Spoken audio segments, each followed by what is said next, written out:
जब कोचिंग हम लोगों ने स्टार्ट की थी डेल्टा क्लासेस, तब भी हमने ये बात देखी कि बहुत सारा बच्चा ऐसा है जिसको अगर कहीं सपोर्ट मिल जाए तो बहुत अच्छा कर सकता है। तो फरमान मियाँ जो है, फरमान हसन खां, उनसे भी डिस्कशन हुआ था, तो उन्होंने कहा था कि वो ऐसे बच्चों को आगे बढ़ाएंगे, शुरू किया जाएगा। और अब ऐसा हो गया है कि उन लोगों की सपोर्ट से एक बैच ऐसा क्रिएट हो गया है, उन लोगों ने फुल फाइनेंशियल सपोर्ट से उन बच्चों को इस मुकाम तक ला दिया कि बच्चे आज सिलेक्शन ले रहे हैं। फरमान हसन खां की तरफ से था कि वो 200 बच्चों तक को फाइनेंशियली सपोर्ट करके पढ़ा देंगे, लेकिन जागरूकता इतनी कम है कि उसमें 130-140 बच्चे होते हैं, 60 से 70 सीट हमेशा खाली चली जाती है। तो मैं यही कहना चाहूँगा कि ऐसे बच्चों को आप पुश करिए, आगे लेकर आइए। अगर ज़्यादा से ज़्यादा लोग इसमें कनेक्ट होंगे तो सिस्टम और बन पाएगा, क्योंकि फरमान हसन खां पे सिर्फ यही जिम्मेदारी नहीं है, जिम्मेदारियाँ बहुत हैं, और अगर और लोग हमारे साथ आके जोड़ेंगे तो ये चीज़ और जल्दी और बेहतर हो पाएंगी। आदाब, नमस्कार, मैं वसीम अख्तर और आप देख रहे हैं द लीडर हिंदी। यूपी के जिला बरेली में जिस तरह से नीट का रिजल्ट आया है वो वाकई इस बात की निशानदेही कर रहा है कि यहाँ बच्चों में जो पढ़ने की क्वालिटी है या उनमें जो जिद्दत है, मेहनत है, वो साफ दिखाई दे रही है। और इसमें बहुत बड़ा योगदान उन लोगों का भी है कि जिन लोगों ने आगे आने के बाद ऐसे बच्चों को तराशना शुरू किया है जिनके सामने तमाम तरह की दिक्कतें थीं। आर्थिक तौर पर वो इतने मजबूत नहीं थे कि महंगी फीस चुका सकें। उसको देखते हुए फरमान हसन खां, फरमान मियाँ आगे आए। बरेली में जमात रज़ाए मुस्तफ़ा एक जमात से जुड़ा संगठन है, बहुत पुराना संगठन, और इसके राष्ट्रीय अध्यक्ष की बात करें जो कायद हैं वो कादी हिंदुस्तान मुफ्ती मोहम्मद अज़दुल्ला खान कादरी हैं। उन्हीं के दामाद हैं फरमान हसन खां, फरमान मियाँ।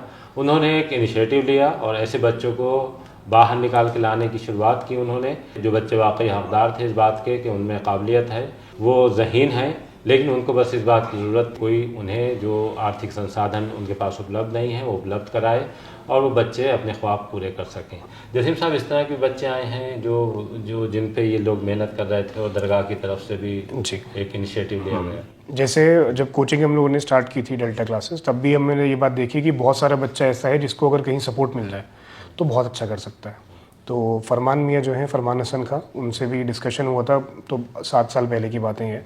तो उन्होंने कहा था कि वो ऐसे बच्चों को आगे बढ़ाएंगे, शुरू किया जाएगा। और वो शुरू करते करते ऐसा हो गया कि हर साल कभी 3 बच्चे सेलेक्ट हो रहे हैं, 4 हो रहे हैं, 7 बच्चे सेलेक्ट हो रहे हैं। तो वो सिलसिला चलता चला गया और अब ऐसा हो गया है कि उन लोगों की सपोर्ट से एक बैच ऐसा क्रिएट हो गया है कि जो सारे बैच चल रहे हैं वो चल रहे हैं, लेकिन एक बैच में उन लोगों ने फुल फाइनेंशियल सपोर्ट से उन बच्चों को इस मुकाम तक ला दिया कि बच्चे आज सिलेक्शन ले रहे हैं। तो इस बार भी उनकी टीम से सिलेक्शन है, काफ़ी बच्चा क्वालिफाई है। तो फरमान मियाँ की जो सोसाइटी है उसके थ्रू वो हमेशा मेडिकल में और एजुकेशन में तेज़ी से रहते हैं। और जैसे मैंने कहा कि बरेली के अंदर पोटेंशियल है, तो वो लोग हैं जिन्होंने पोटेंशियल पहचाना भी और भरोसा किया बरेली के लोगों पे कि नहीं, बरेली के लोग बच्चों को भेजेंगे। हमने समय दिया, मेहनत की और आज बच्चे उस मुकाम तक पहुँच गए। देखिए, बहुत से बच्चे निकले हैं। फरमान हसन खां से अगर हमारी बात हुई है कई बार, तो उन्होंने बच्चों के नाम भी बताए हैं और ये बताया है कि वो न सिर्फ डॉक्टर बनाने का काम कर रहे हैं ऐसे लड़कों को, बल्कि मेडिकल के क्षेत्र में भी उन्होंने कई कैंप लगाने के बाद जो ऐसे मरीज़ हैं कि जो महंगा इलाज अफोर्ड नहीं कर पाते, उनको इलाज मुहैया कराया है। और बहुत से लोग ऑपरेशन कराने के मुस्तहक थे, उनके ऑपरेशन कराए गए हैं। एक चीज़ ये है, अगर हम देखें तो अभी जो फरमान हसन खां जिस तरह से बच्चों को ला रहे हैं, तो अगर उनसे कोई ऐसे बच्चे कांटेक्ट करना चाहें कि जो नीट में जाना चाहते हों, तो कैसे उनसे जुड़ सकते हैं? हमने उसके लिए फ़ोन नंबर जारी कर रखा है जो मैं आपके चैनल के माध्यम से दे दूँगा। उस फ़ोन नंबर में बच्चा फ़ोन नंबर है 7060100364। तो इस फ़ोन नंबर पे बच्चा कॉल करेगा, उसको बुलाया जाएगा और डायरेक्ट एंट्री दी जाएगी। और मैं एक बात आपको और बताऊं, जैसे फरमान हसन खां की तरफ से था कि वो 200 बच्चों तक को फाइनेंशियली सपोर्ट करके पढ़ा देंगे, लेकिन जागरूकता इतनी कम है कि उसमें 130-140 बच्चे होते हैं, 60 से 70 सीट हमेशा खाली चले जाते हैं। मैं यही कहना चाहूँगा कि आप लोग जागरूक हों और आपके आसपास कोई भी बच्चा ऐसा है, ये मत सोचिए वो आपके परिवार का नहीं है, आपके मोहल्ले का नहीं है, लेकिन आपको उसका सवाब मिलता रहेगा और कहीं ना कहीं ऊपर वाला सब देख रहा है तो आपको उसका सिला मिलेगा। तो ऐसे बच्चों को आप पुश करिए, आगे लेकर आइए। पढ़ने में बहुत टैलेंटेड नहीं भी होगा, तब भी हम उसको 1 साल पढ़ा के उसका पोटेंशियल जज करेंगे। अगर आप 10 बच्चे भेजेंगे तो मुझे लगता है कि 3 से 4 बच्चे तो ऐसे होंगे जो आगे जाके नाम रोशन करेंगे। तो बरेली की आवाम से और आसपास के सब लोगों से रिक्वेस्ट है कि वो लोग बच्चों को भेजें, ताकि जब फरमान हसन खां जैसे लोग इनिशिएटिव ले रहे हैं, तैयार हैं सपोर्ट करने के लिए, हमारी कोचिंग तैयार है पढ़ाने के लिए, तब भी बच्चा नहीं जा पा रहा है। तो इसमें कहीं ना कहीं मुझे लगता है कि जागरूकता की कमी है। और इस बार से हॉस्टल फैसिलिटी भी अवेलेबल है, तो अगर दूर का बच्चा भी आएगा तो उसके लिए भी रहने की फैसिलिटी अरेंज कराते चाहिए। देखिए, अगर बाहर के बच्चे हैं तो उनके लिए भी आपने यह व्यवस्था कर ली है, हॉस्टल की फैसिलिटीज़ दे रहे हैं, इसके अलावा अगर जैसे आपकी डेल्टा क्लासेस हैं, इस पे संपर्क कर सकते हैं। बहुत से लोग ऐसे हैं कि जो दरगाह के आसपास रहने वाले हैं, वो जमात रज़ाए मुस्तफ़ा का जो दफ्तर है, जो मुख्यालय है, उस पर संपर्क कर सकते हैं। फरमान हसन खां का कहना है कि वहाँ भी एक व्यक्ति मौजूद रहता है। अगर कोई ऐसे लड़के या लड़कियाँ आते हैं तो वो अपना रजिस्ट्रेशन वहाँ करा सकते हैं। एक अच्छा प्लेटफॉर्म मिल रहा है जिससे हम अपने ख्वाबों को ज़मीन पर ला सकते हैं। बस ज़रूरत इस बात की है कि बहुत से लोग ऐसे हैं कि वो झिझकते हैं, लेकिन हमारा काम यह है समाज के उन लोगों का कि जो बहुत पैनी नज़र रखते हैं अपने आसपास के इलाके में, मोहल्लों में, गाँवों में। वहाँ अगर उन्हें ये लगता है कि कुछ बच्चे ऐसे हैं कि जो होनहार हैं और पढ़ना चाहते हैं लेकिन उनके पास पढ़ने के लिए संसाधन नहीं है, तो वो आपसे या फिर जमात रज़ाए मुस्तफ़ा के मुख्यालय से संपर्क कर सकते हैं। ज़ाहिर सी बात है कि जब वो बच्चे आगे बढ़ेंगे तो देश आगे बढ़ेगा, क्योंकि यही बच्चे देश का मुस्तक़बिल हैं। कल जब ये किसी काबिल होंगे, जो उनके एफ़र्ट हैं उसका देश को भी फ़ायदा मिलेगा।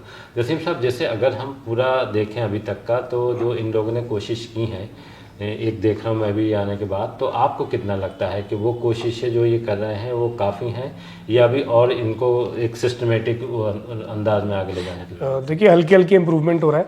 और जैसे पहले बहुत 30 बच्चों से शुरू किया था, फिर बड़े हो गए, आज के टाइम पे एक अलग बैच है। जैसे हमारे तो और बैचेस भी नॉर्मल कोचिंग की तरह चलते हैं, लेकिन पूरा बैच इनका फिल हो गया है, वो लोग बाहर से आना शुरू हो गए, तो निज़ाम हल्के हल्के बन रहा है। लेकिन मुझे लगता है कि अगर ज़्यादा से ज़्यादा लोग इसमें कनेक्ट होंगे तो सिस्टम और बन पाएगा, क्योंकि फरमान हसन खां पे काफ़ी चीज़ों का बेड़ा उठा रखा है अपने ऊपर। तो मुझे लगता है कि अभी और सिस्टमैटिक करके इसको लोगों तक पहुंचाने की ज़रूरत है, जिसमें लगातार हम लोग कोशिश कर रहे हैं। और अगर और लोग हमारे साथ आके जुड़ेंगे तो ये चीज़ और जल्दी और बेहतर हो पाएंगी। देखिए, ये मेहनत का सिला ही है कि अब उनकी जो कोशिशें थी फरमान हसन खां की, उन्हीं कोशिश की बदौलत उन्हें भारत गौरव रत्न मिला। और एक सवाल भी आया था कि उनमें 3 ऑप्शन थे, उनमें 3 ऑप्शन में आपका भी नाम था। ये तमाम चीज़ें इस बात की निशानदेही करती हैं कि अगर हम अच्छा काम कर रहे हैं तो वो अच्छा काम बोलता है। इस बार अगर हम उनके जो बच्चे उन्होंने जो आपको बैच दिया है, उसमें से कुछ बच्चे सेलेक्ट हुए हैं? जी, उसमें से क्वालिफाई तो काफ़ी बच्चे हुए हैं। उसमें 6 बच्चे सेलेक्ट हुए हैं, जिनमें 3 को तो MBBS के लिए कॉलेज मिल रहा है और बाकी काउंसलिंग में अदर कोर्सेज में उन लोग को गवर्नमेंट कॉलेज मिल रहा है। क्वालिफाई तो रिजल्ट तो मतलब 30 से ज़्यादा बच्चे उनके क्वालिफाई हो चुके हैं इस बार नीट में। क्योंकि मैंने आपको वही बताया कि ये वो बच्चे होते हैं जिनको बहुत बेस से लेके चलना पड़ता है। मान के चलिए कि स्कूल भी हम ही पढ़ा रहे हैं उन्हें, क्योंकि वो 12th करके आ तो जाते हैं, लेकिन पीछे का हमें सब अपने हिसाब से कराना पड़ता है, क्योंकि जिन जगहों से वो आते हैं वहाँ सुविधा नहीं है, संसाधन ही नहीं है कि बच्चा पढ़ पाए। तो उनको 2 से 3 साल लग जाते हैं बच्चों को। तो जो बच्चा उस जगह से आ रहा है वो माइंडसेट लेकर आए कि 1 साल तो उस बच्चे को नहीं लगेगा, तो 2 साल कम से कम अगर बच्चा देगा तो ज़रूर निकलेगा। अब ये इतने सिलेक्शन निकालने के लिए भी बहुत सारे बच्चों में फ़िल्टर करके निकाले गए हैं तो निकले। देखिए, अच्छी बात है कि एक शुरुआत हुई है। शुरुआत के अभी के जो नतीजे हैं वो उत्साह बढ़ाने वाले हैं और आइंदा के लिए उम्मीद है कि ये उत्साह और बढ़ेगा, क्योंकि जिस तरह से बच्चे आएंगे, बड़ी तादाद में बच्चे आएंगे, तो चयन भी उनका बड़ी तादाद में ही होगा। यही उम्मीद सैयद जसीम साहब भी कर रहे हैं और यही फरमान हसन खां का भी कहना है कि जितने भी ज़्यादा से ज़्यादा बच्चे वो ऐसे हैं जो नहीं पढ़ पा रहे हैं, उन्हें पढ़ाएंगे, उन्हें इस बात के लिए खुशी हासिल होगी। हमसे बात करने के लिए बहुत बहुत शुक्रिया।